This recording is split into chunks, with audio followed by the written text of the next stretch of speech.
Hello everyone, I am Anthony, also known as Innocent Beanie, and today I'm here to talk about Zhongli from the game Genshin Impact. As you can see from the title, I'm going to be talking about Zhongli and the misrepresentation people have in the fandom about his character and the way his actions represent him as a person. Now, before I get on with the video, I'd like to say that not the entirety of the fandom sees Zhongli this way, but I have personally experienced a lot of it. And even then, with people who are on the other side of the spectrum, let's say, they even have issues with his character's representation, at least in my opinion. So who is Zhongli? Well, first of all, if you don't know who he is, go watch a playthrough of the Liyue section of the main game, or go play Genshin Impact itself. Are you up to date? Good. Let's get on with it. As I said before, Zhongli is a playable character from the game Genshin Impact. He's a 5-star full-arm user with the element of Geo. He's also the Archon of the Liyue region, Rex Lapis, also known as Morax. Currently, Zhongli works at the Wangshan Further Parlor in Liyue Harbor. He plays a big role in the Liyue Archon Quests as he is helping to arrange the rite of parting for Slapis, or the Traveler, who is the player also known as you. Now, already mentioning the rite of parting will have people know the main concern from Zhongli's character. Well, let's talk about that. In the fandom, I've seen people describe his personality with these characteristics: selfish, immoral, ignorant, arrogant, uncaring, and egotistical. One of the main concerns is the events of the Rite of Dissension and the Rite of Parting, how Rex Lapis faked his death and Vitui's involvement in Liyue Archon Quests. I'll go more in depth on this later, but basically I've heard people say Zhongli has an extreme disregard for those around him, which includes people of Liyue and Liyue Harbor, and that he only cares about himself and what the effects of everything will have on him, which, if you know anything about Zhongli, that already just doesn't sound right, right? I've also seen stuff saying that he has a lack of intelligence, which just is not true at all. He's just not the best when it comes to having a limited amount of money. You see, Rex Lapis, also known as Morax, he is technically the god of currency, which in this world is Mora, and because he can just create it at will, he's not used to having a limited amount. So when he just doesn't have any, and he's supposed to have some, he's just not... Just needless to say, he's not the best with the budget. Basically, the fandom version of Zhongli is an uncaring and arrogant god with a complete disregard for humanity, which just isn't true, and in-game we know this isn't true. First, let's actually look at the in-game events. Liyue Archon Quests. I'm not going to go super in detail on the quests, might do that in another video, though who knows, I have a document in the works. Anyways, I'm going to be talking about my main points on Zhongli's main bad actions in the game, and how they're being misinterpreted. There are two main things people are angry with Zhongli about. The first is faking his death. I'll be going over this one first. Zhongli faked his own death, specifically Rex Lapis' death, and he tells us why he did so.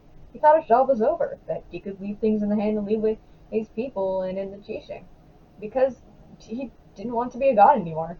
He had been doing this for so long he was tired. He wanted to trust Liyue. The reason he went this route of giving up power over Liyue is because he thought it was the only way he could truly leave Liyue to themselves. Not looking for Zhongli to guidance, that is, and just going about everything on their own. He believed it was the best way they could start to let go.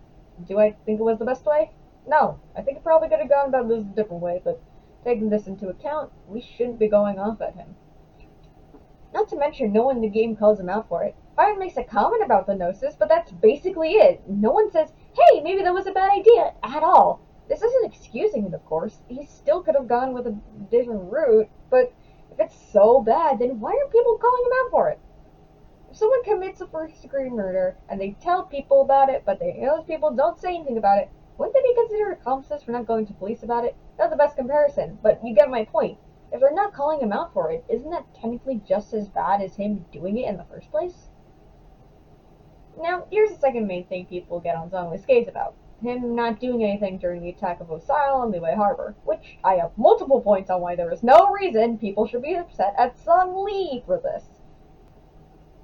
First, it was part of the test Zhongli had for those at Liyue. You see, when Zhongli decided he was no longer going to be Rex Lapis, he wasn't sure if Liyue could handle themselves. Part of that test was seeing how they would respond to his death. Now, Osile was caused by the Fatui. We'll go more in depth on later. Zhongli did have a contract with them, which, once again, I will go more in depth on. During the scene where we're told about the contract, you want to know what's not mentioned? Actually stating if he did or didn't know when the Harbingers planned on releasing him. He only knew the plan, and remember was planning something. I highly doubt Zhongli knew the specifics of his plan.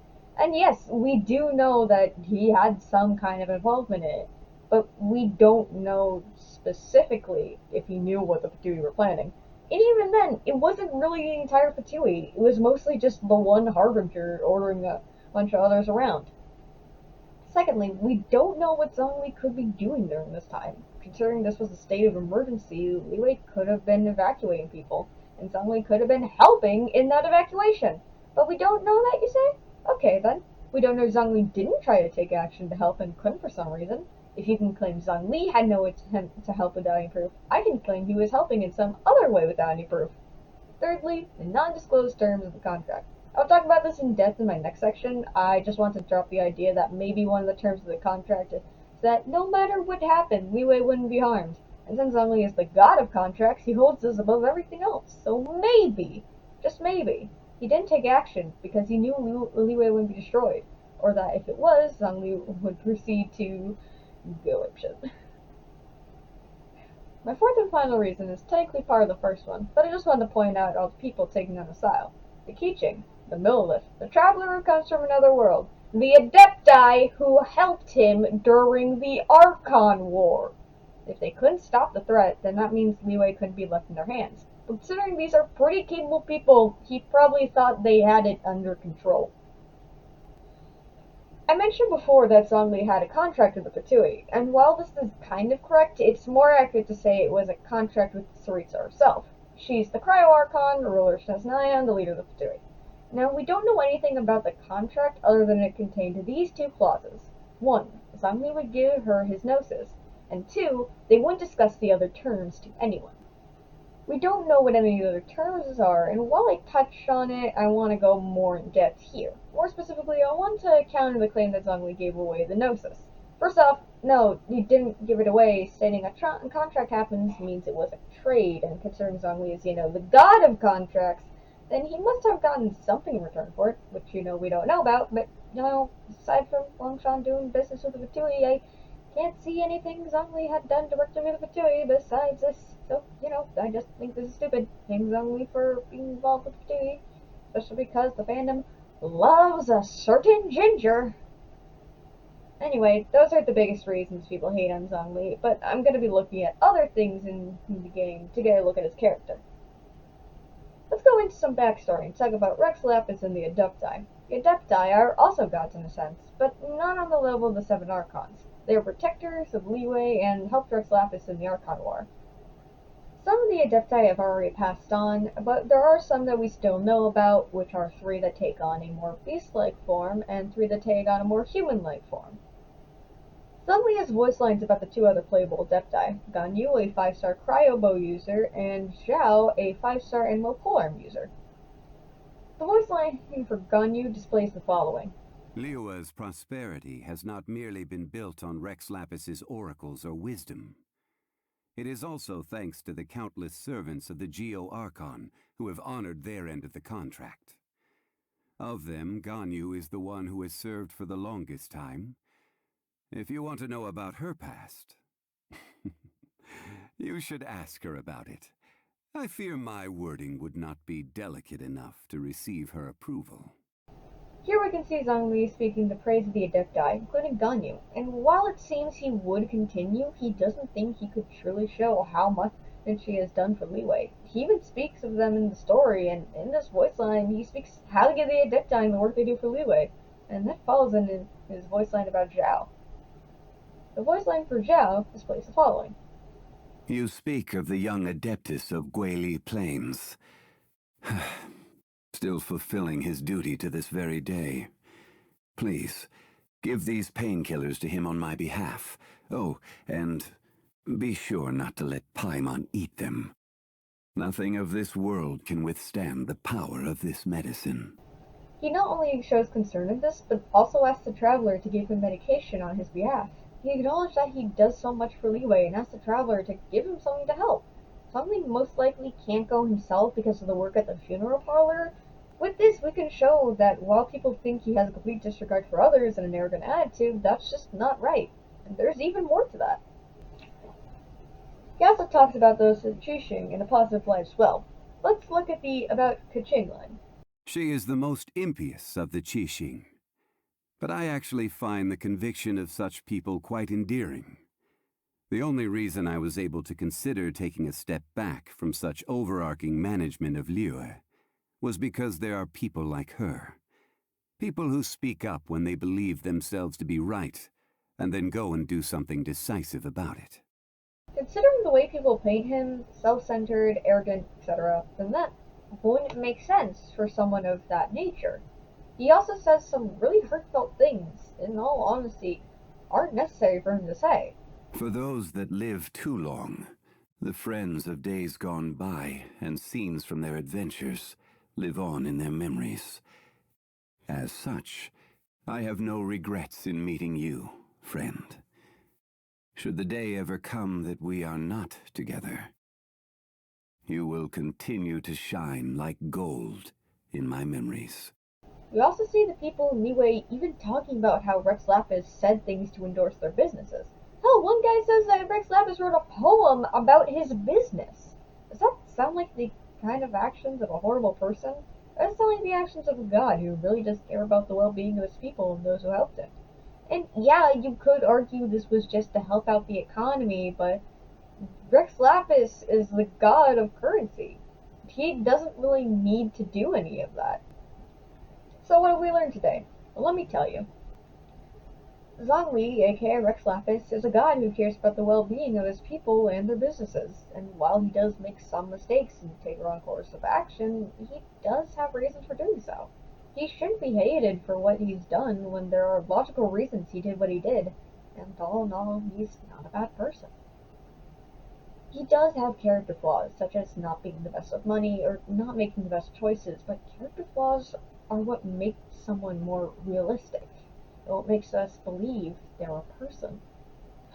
I will restate. Do I think Zhongli should have gone with faking his death to step down from his position as Rex Lapis? No. I think there is another option he could have gone with. However, I can understand why he came to this conclusion. Which brings me to my final section. Now, one could argue that we don't have a lot of the full context on Zhongli's actions, what with us not knowing the terms of the contract, all that stuff, so I want to talk about my thoughts more in depth on the situation. This is mostly theories and opinions, so take it with a grain of salt. Or a sea of salt. So why did Zhongli come to this conclusion? Well, I think it has to do with the way he ruled Liyue. You see, compared to Mondstadt, where Barbados decided to step back completely and let them go in their way from the beginning, Zhongli wasn't like that. Sure, there were the Adepti, but with how active he was as a leader, the people were dependent on him, and when he wanted to finally step down, he was so ingrained into their culture and hierarchy. It's very possible that he could have believed the only way to step down was to force the people of Liyue to move on. Now, how could he have done that? If he had full-on retired, they'd probably still go looking for him for advice like they have with the Adepti. However, even if they didn't, we can't forget about this line. The Archon Morax could never experience life as the true mortal Zhongli could, no matter how many times he descended to be with his people. I think it's clear that Zhongli no longer wanted life as a god, at all. He wanted to live as a mortal. Hell, he refers to Rex Lapis in the third person multiple times when it's just the two of you. He wants to abandon that side of him. The rite of parting is as much Liyue letting go of their god as it is Zhongli letting go of his godhood. Right decision or not, whatever choice that didn't involve abandoning his gnosis and Rex Lapis somehow disappearing, it wouldn't truly be letting go like he wanted. And sure, if the people of Liyue found out what happened, they'd be furious. But to be fair, I would too, and I'm the one saying he's not a bad person. But I would still want you all to understand his position on things like this. Can I make you love him? No. Can I convince you not to hate him? No. But I can at least give you an inside perspective. Thank you guys so much for watching, and thank you Grimheart for agreeing to help me edit this. All footage shown was taken by me or these people on screen. If you agree with what was said here, then leave a like and maybe leave a comment. Start a discussion. There's still more to Zhongli I'd like to talk about. And if you want to see more content like this in the future, then let me know and subscribe. Does this mean I'm part of the commentary community now? Well, I guess not, unless someone decides to make a video on this.